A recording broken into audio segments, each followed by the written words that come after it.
అదే RTV app వార్తల్ని క్షణాల్లో చదివే అవకాశం ఉంటుంది. ఒక న్యూస్ పేపర్, ఒక టెలివిజన్ ఛానల్ మీ చేతుల్లో ఎప్పుడూ ఉంటాయి. ఉండాలి కాబట్టి ప్రతి ఒక్క మండలానికి నేను జిల్లా పరిపాలన అధికారిగా, అమిత్ గారు జాయింట్ కలెక్టర్ గా, ప్లస్ వారి రాజస్వ మండలంలో పోలీస్ తరఫున ఏఎస్పీ గారు, ఆర్డీఓస్ వీళ్ళందరూ అటెండ్ అవుతున్నారు. సో దయచేసి ఈ బంగారం అవకాశం మీ అందరూ సద్వినియోగం చేయాలి అనేది నేను కోరుకుంటున్నాను. ఆల్రెడీ ఈ చట్టంలో ఉన్న అంశాలు ఆర్డీఓ గారు, జేసీ గారు, మేడం, ఏఎస్పీ గారు వీళ్ళు చాలా సుదీర్ఘంగా చెప్పి ఉన్నారు. నేను ఎక్కువ లోతుకి పోను.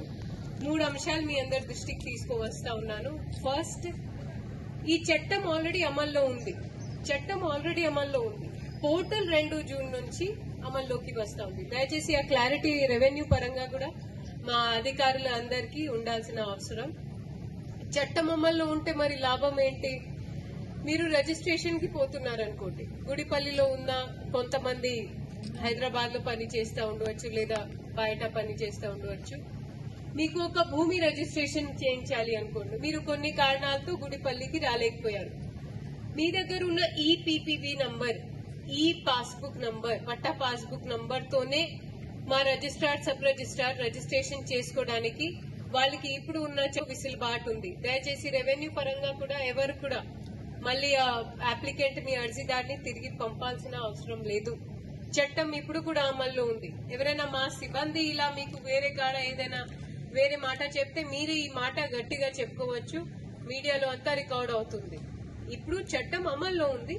ఏదైతే కొత్త పోర్టల్ మనం చెప్తున్నామో, కొత్త పోర్టల్ మాత్రం 2 జూన్ నుంచి అమల్లోకి వస్తుంది.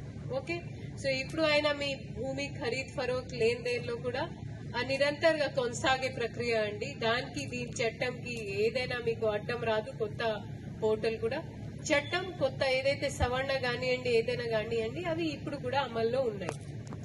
రెండో అంశం ఏంటంటే, భూమి లేని వాళ్ళే ఎందుకు ఈ సభ అటెండ్ అవ్వాలి? ఎంతమంది దగ్గర భూమి లేదు? ఒకసారి చేతులేపండి. ఇప్పుడు ఇందమ్మ ఆత్మీయ భరోసా స్కీమ్ ఉంది. మేము గతంలో 26 జనవరి నిజంగా పేద ఉన్న రైతులకి కూడా ధర్నీలో ఏదో 5 గుంట 10 గుంట నామకే వాస్తే ఏదో తప్పులుగా అప్పుడు రికార్డ్ ఎక్కించారు. దానివల్ల ఏమైంది? మన రాష్ట్ర ప్రభుత్వం ఏదైతే ఇంద్రమ్మ ఆత్మీయ భరోసా ఆర్థిక సహాయం మన ఉపాధి హామీ జాబ్ కార్డర్స్ కి ఇస్తుందో వాళ్ళు పాపం దానికి లబ్ధి పొందలేదు. సో భూమి లేని వాళ్ళు కూడా మీ రికార్డు సవరణ చేసుకోవడానికి, అంటే మీ పేరు మీద నిజంగా భూమి లేదంటే మీరు అది కూడా మాకు నివేదిక ఇవ్వాల్సిన అవసరం, ఒకవేళ మా ధరణిలో తప్పుగా రికార్డ్స్ పడి ఉంటే. తర్వాత భూమి ఉన్న వాళ్ళు ఎందుకు ఈ సభ అటెండ్ చేయాలి? భూమి ఉన్న వాళ్ళు అయితే తప్పకుండా అటెండ్ చేయాల్సిందే. బట్ ఇప్పుడు మీకు రైతు భరోసా వస్తుంది. మీరు చాలా రోజు క్రితం TM33 కింద అప్లై చేసి ఉండవచ్చు. TM33 అంటే మీ విస్తీర్ణంలో ఏదైనా సవరణ మీకు కావాలంటే, మీరు మోకా మీద 5 ఎకరాల్లో ఉన్నారు, కానీ మీ రికార్డు వచ్చేసి ఓన్లీ 3 ఎకరం. సో అలాంటివి కేసెస్ లో మీరు ధరణిలో దరఖాస్తు పెట్టేవారు. ఆ ప్రక్రియని ఇప్పుడు ఇంకా సులభంగా చేసింది మన భూభారతి పోర్టల్. ఆ పోర్టల్ మాత్రం 2 జూన్ నుంచి అమల్లోకి వస్తా ఉంది. రికార్డు సవరణ ప్రక్రియ ఇది ఆల్మోస్ట్ ఒక 1 ఇయర్ వరకు నడుస్తుంది. కానీ భూమి ఖరీద్ ఫరోఖ్త్ లేనిదేనైతే అలానే నడుస్తుంది. అది ఎవరు కూడా ఆపలేరు. కాబట్టి ప్రతి సంవత్సరం డిసెంబర్ 31 నాడు ప్రతి ఒక్క రెవెన్యూ విలేజ్ స్థాయిలో మేము ఆ జాబితా కూడా బయట పెడతాం, ఏమేం ట్రాన్సాక్షన్స్ జరిగినాయో. అప్పుడు మీ భూదార్ ఐడి, ఇందాక జేసీ గారు మాట్లాడేటప్పుడు మీకు ఏదైతే ప్రతి ఒక్క పట్టేదారికి ఏదైతే మేము భూదార్ ఐడి ఇస్తామో దాంట్లో మీరు మ్యాచ్ చేసుకోవచ్చు. ఎక్కడా కూడా ఆక్రమంగా భూమిని కబ్జా చేసే కార్యక్రమం కానివ్వండి, రికార్డ్స్ ని తప్పులు చేసి రికార్డ్స్ ని గాయబ్ చేసే కార్యక్రమం ఇప్పుడు ఉన్న వ్యవస్థలో, భూభారతి వ్యవస్థలో అస్సలు నడవదు, అస్సలు చెల్లదు. లాస్ట్ అంశం వచ్చేసి అనుభవదార్.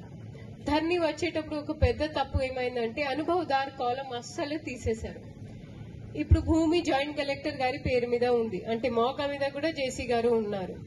నేను హైదరాబాద్ నుండి వచ్చి ఇటీవల భూమి ధరలు పెరిగినాయి కాబట్టి నేను నా పేరే ఎక్కించాను రాత్రి.